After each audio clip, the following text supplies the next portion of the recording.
semuanya. Sebelum kita memulai regi, mari kita berdoa.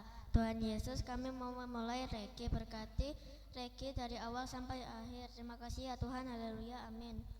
Mari kita bangkit berdiri dan menyanyikan lagu Buah Roh Kudus.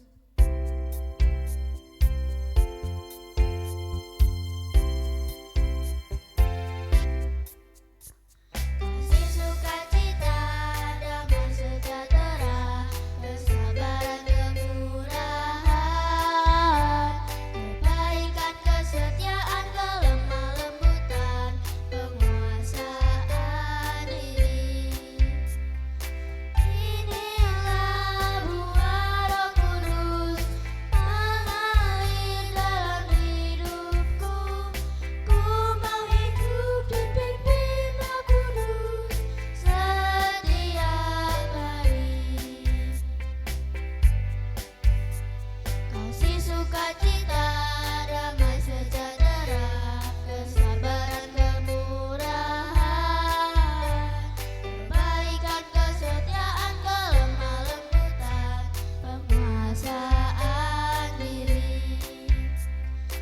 Inilah buah Roh Kudus mengalir dalam hidupku. Ku mau hidup dipimpin Roh Kudus setiap hari.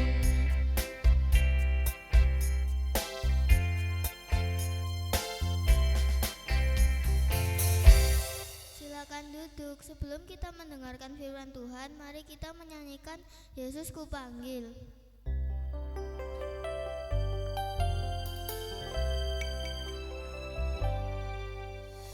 Yesus kupanggil, Yesus kuundang, masuk dalam hatiku. Yesus kupanggil, Yesus kuundang, masuk dalam hatiku. Memimpin, menuntun setiap langkah hidupku, sucikan, kuduskan semua dosaku.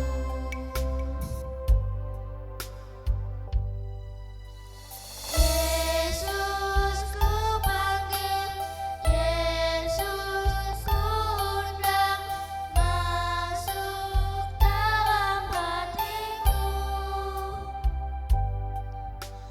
Yesus kupanggil, Yesus kuundang, masuk dalam hatiku. Memimpin, menuntun setiap langkah hidupku, sucikan, kuduskan semua dosaku.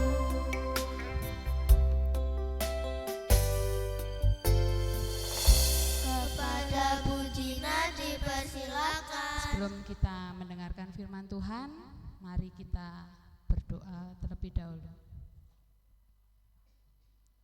Tuhan Yesus, kami mengucap syukur di pagi hari ini Tuhan masih memberkati kami, memberi kami anak-anak-Mu kesehatan sehingga kami boleh kembali bersama-sama di sekolah ini untuk mengawali kegiatan hari ini. Bapa, kami sudah memuji dan memuliakan nama-Mu. Jikalau sebentar lagi kami mau mendengarkan sedikit dari firman-Mu, biarlah Tuhan sertai kami, berikan kami pendengaran yang baik sehingga kami boleh mendengarkan firman pagi hari ini dengan baik pula. Berkati juga untuk hamba-Mu yang akan menyampaikan firman-Mu, biarlah Tuhan menyertai dan memberikan kemudahan dalam menyampaikan firman-Mu pagi ini. Inilah doa yang jauh dari sempurna yang kami naikkan hanya ke dalam kuasa tangan Yesus. Haleluya, amin.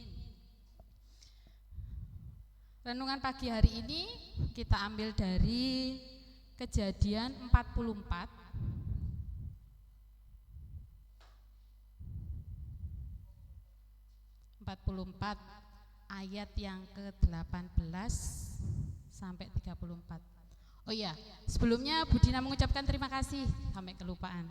Ucapkan terima kasih untuk anak-anak kami yang sudah mau membantu Bu Dina melayani. Ya, ada Priscilla, ada Arvila, Michelle, dan Jonathan. Terima kasih ya. Yuk, kembali kita buka Alkitab kita di Kejadian 44 ayat yang ke-18 sampai 34. Sudah ketemu semuanya?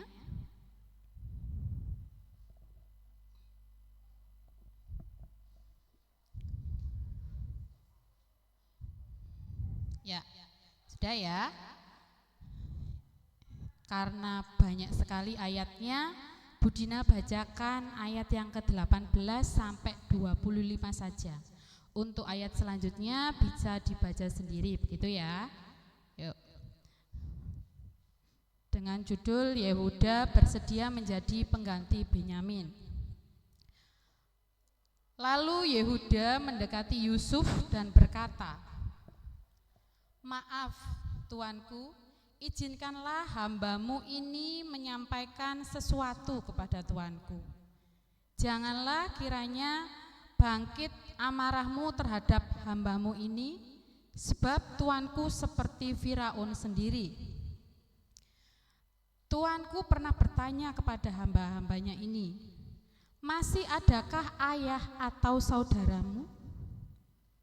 Lalu kami menjawab, tuanku, kami masih mempunyai ayah yang sudah tua dan masih ada anaknya yang muda, yang lahir pada masa tuanya. Saudara kandungnya telah meninggal dan hanya dia sendiri yang tinggal dari mereka yang seibu. Sebab itu ayahnya sangat mengasihi dia. Tuanku juga berkata kepada hamba-hambamu ini, bawalah dia ke sini kepadaku supaya aku melihatnya dengan mataku sendiri. Namun jawab kami kepada tuanku, anak itu tidak dapat meninggalkan ayahnya, sebab ia meninggalkan anak itu tidak dapat meninggalkan ayahnya, sebab jika ia meninggalkan ayahnya, tentulah ayahnya mati. Kemudian tuanku berkata kepada hamba-hambamu ini, jika adik bungsumu tidak ikut bersamamu ke sini, jangan sekali-kali kamu melihat mukaku lagi. Setelah kami kembali kepada ayahku, hambamu itu, kami memberitahukan kepadanya perkataan tuanku itu. Kemudian ayah kami berkata, pergilah lagi membeli sedikit bahan makanan bagi kita.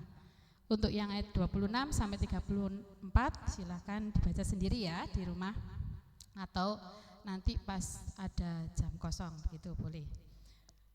Ya, anak-anak, untuk tema pagi hari ini yaitu Yehuda membela Benyamin. Yehuda membela Benyamin. Ada apa dengan Benyamin sehingga dia dibela oleh Yehuda? Ya kan? Kalau dari renungan sebelumnya, flashback yang renungan sebelum-sebelumnya itu, kalian mungkin pernah mendengar siapa Yehuda, ya kan? Yehuda adalah salah satu dari anak Yakub yang mengajak saudara-saudaranya untuk menjual Yusuf, begitu ya. Nah, di sini dengan tema Yehuda membela Benyamin, benarkah itu? Yuk. Dari ayat-ayat sebelumnya itu, ini kisahnya tentang Yusuf yang kehilangan pialanya. Jadi benda berharga begitu ya, bisa dikatakan benda berharganya Yusuf. Di manakah piala itu? Ternyata kira-kira bisa ditemukan enggak, anak-anak? Ya kan? Ternyata di saat eh, keluarga Yusuf yang salah satunya itu ada Yehuda gitu ya. Pas waktu membeli makanan pokok atau gandum begitu ke Mesir, ternyata di dalam karungnya itu, tepatnya di karung gandum milik Benyamin ini, sengaja memang diselipkan piala begitu ya, dari ayat-ayat sebelumnya itu. Nah, di ayat ini bagaimana caranya si Yehuda ini mengatakan kepada ayahnya kalau si Benyamin ini adalah dimana adik bungsu, adik yang paling kecil tapi beda ibu, ya kan? Kalau sama Yusuf itu saudara kandung, begitu ya, seibu Yusuf dengan Benyamin. Tapi kalau dengan Yehuda itu beda ibu. Itu terus saat ketahuan kalau piala Yusuf itu ditemukan di karung milik Benyamin. Nah, terus akhirnya apa yang terjadi? Benyamin mungkin bisa dikatakan marah begitu ya. Nah, sengaja membuat seperti itu, marah, terus bertanya kepada si Yehuda ini, ayat ini ya kan, bertanya kepada si Yehuda, apakah masih ada keluarga di rumah? Dia mengatakan masih ada ayah yang sudah tua dan juga adiknya. Terus Yusuf ini menyuruh saudara-saudaranya ini, Yehuda, untuk mengajak saudaranya ke Mesir. Segala perdebatan dengan ayahnya, ngomong sama ayahnya biar si Benyamin ini bisa ikut sama mereka. Ternyata ayahnya mungkin takut kehilangan anaknya satu lagi karena si Yusuf itu sudah tidak ada kabar, begitu ya. Berbagai cara dilakukan oleh Yehuda. Akhirnya Yehuda menjamin si Benyamin ini bisa pulang lagi dalam keadaan selamat. Sudah dipastikan, sudahlah ya, pasti Benyamin ini nanti akan kembali. Aku bisa menjaminnya, begitu. Akhirnya si Benyamin ini boleh ikut oleh saudara-saudaranya ke Mesir menemui Yusuf tadi ya, anak-anak. Di saat sana ternyata diberitahukan kalau ini nanti si Benyamin ini dijadikan budak karena sudah ditemukan di karungnya itu dia dianggap mencuri begitu ya, mencuri pialanya begitu, padahal itu memang tidak dilakukan. Nah, karena itu dijadikan budak. Si Yehuda bingung gitu ya. Lah aku sudah janji sama ayah kalau si Benyamin ini dipastikan pulang, kurang lebih seperti itu. Tapi kalau dijadikan budak berarti kan otomatis adikku ini tidak boleh pulang. Waduh, gimana ini? Ayahku bisa mati ini. Nah, begitu. Dengan perasaan yang bingung dan sebagainya, ternyata anak-anak, apa yang dilakukan Tuhan menggerakkan hati siapa? Yusuf, mengubah sifat Yusuf yang awalnya tadi itu tega, yang di ayat-ayat sebelumnya tega untuk menjual saudaranya sendiri yaitu Yusuf. Sekarang apa yang terjadi? Dia membela si Benyamin, adik bungsunya. Dia langsung ngomong ke Yusuf itu, yang mungkin belum tahu ya siapa Yusuf itu ya, di situ. Nah, di situ ngomong, "Tuanku, apa? Hamba mau menggantikan adikku ini menjadi budak. Biarkanlah adikku pulang." Begitu ya, anak-anak. Sungguh luar biasa Tuhan mengubah seseorang itu yang dulunya egois begitu, yang tega, ya kan? Sekarang hari ini langsung dirubah Tuhan 180 derajat begitu ya. Jadi memiliki hati yang penuh kasih. Langsung tiba-tiba mau membela adiknya. Enggak tega kalau adiknya dijadikan budak. Ada yang tahu budak itu apa? Nah, kalau di sini bisa dikatakan seperti pembantu begitu ya, yang dijadikan pembantu di sana. Nah, kemungkinan tidak bisa pulang. Kalaupun pulang ya tidak setiap hari begitu. Bagaimana rasanya Yakub kalau tahu anaknya si bungsu ini tidak pulang? Pasti keluar saudara-saudaranya termasuk Yehuda itu dimarahi, apalagi dia sudah menjamin. Tapi begitu Tuhan mengubah Yehuda itu, akhirnya Yehuda rela berkorban. Wis gak apa-apa, wis aku aja yang jadi budaknya. Yang penting adikku bisa pulang. Kalau memang ini ditemukan piala di karung adikku itu. Anak-anak, dari renungan pagi hari ini kita belajar dari kisah Yehuda yang mau rela berkorban, mau bertanggung jawab, menepati janjinya kepada ayahnya tadi, memastikan kalau adiknya pasti pulang. Iya kan? Yehuda menunjukkan integritasnya kepada orang tuanya, kepada siapa? Yusuf, begitu juga pada Tuhan. Jadi kita sebagai anak-anak Tuhan bisa belajar dari kisah ini.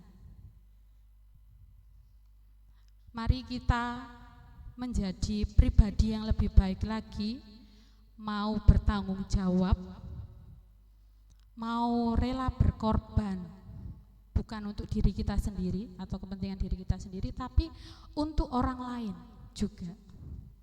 Karena Tuhan menginginkan kita saling mengasihi juga pada sesama. Ya, jadi yang perlu kita terapkan itu tadi, kita belajar untuk bertanggung jawab. Khususnya untuk anak-anak di kegiatan pembelajaran hari ini nanti ya, tanggung jawab dengan tugas-tugasnya, mengerjakan tugas pembelajaran hari ini. Begitu juga untuk anak-anak kelas 5 yang mungkin hari ini nanti ada persiapan ANBK. Terus anak-anak kita atau teman-teman kita yang mau mengikuti lomba hari ini, ya kan? Mereka bisa melakukan tanggung jawabnya sehingga bisa menyelesaikan tugas dengan baik. Amin firman Tuhan hari ini. Mari kita tutup dalam doa. Tuhan Yesus, kami mengucap syukur karena Tuhan mengingatkan kami tentang kisah Yehuda yang sudah Tuhan ubah menjadi pribadi yang lebih baik lagi, yang memiliki integritas Tuhan.